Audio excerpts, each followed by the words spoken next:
tropical plants that you can actually push zones on.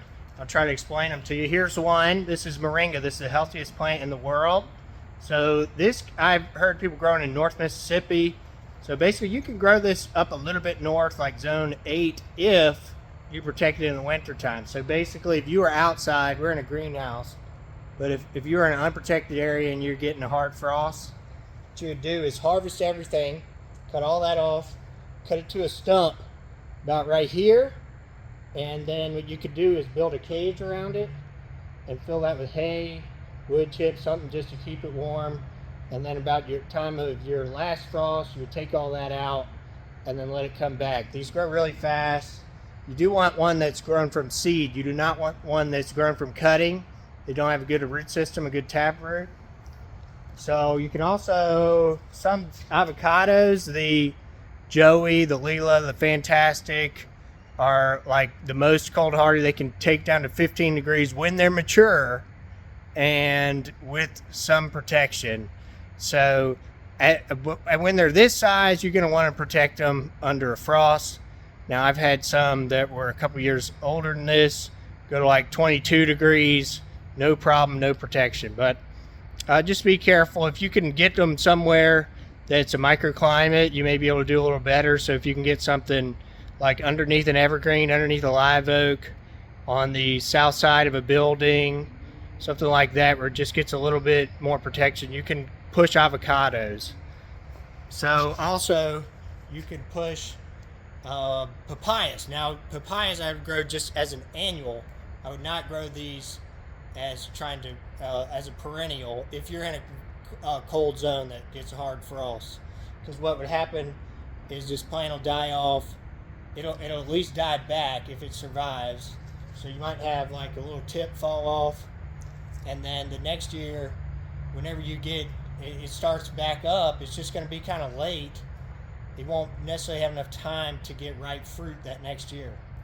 I'll show you an example right here. So this one was in the ground.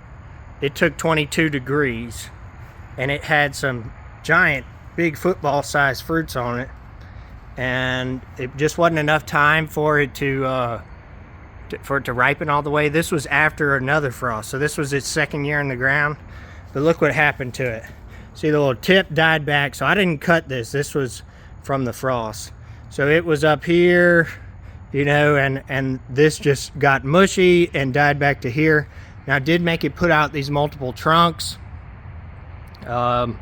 Waiting for this to flower again. It should be flowering pretty soon. So that thing's a good 10 inches in diameter at the base. Got it in a 60-gallon pot, I think.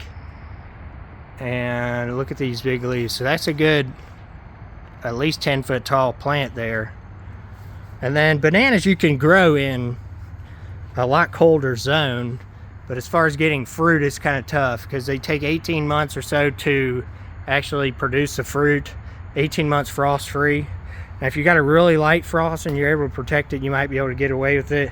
But if you're getting a hard frost, really hard frost, it'll be very difficult to get them to fruit outside. You can get them to fruit in pots, so let me show you.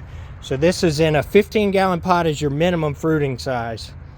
And bigger the pot, the better. But look at this.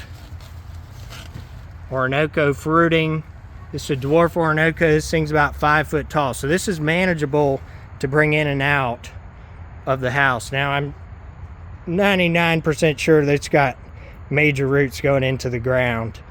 I would bet a lot of money that it does, but because look how big the base is, and these grow really fast. Look, we got some. This one's an ice cream blue banana.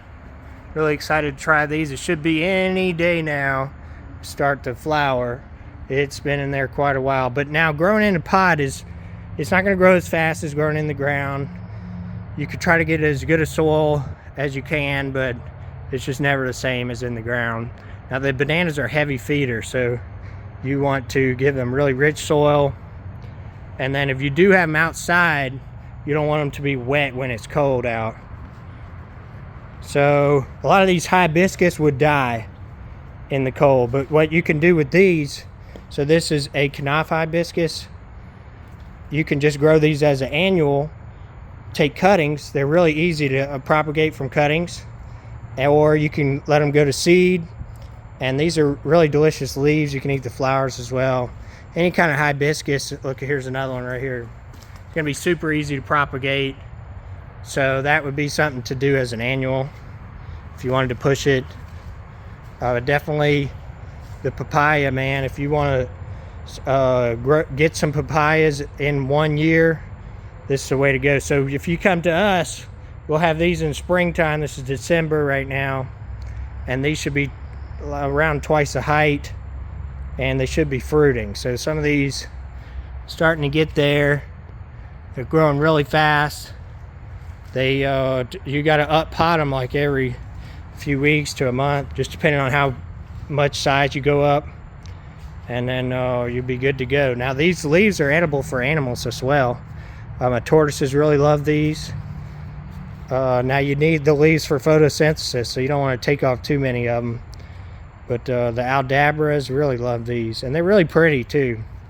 And they're super easy to grow from seed. So you grow them from seed like in the summer or fall, and then you would plant them the next spring.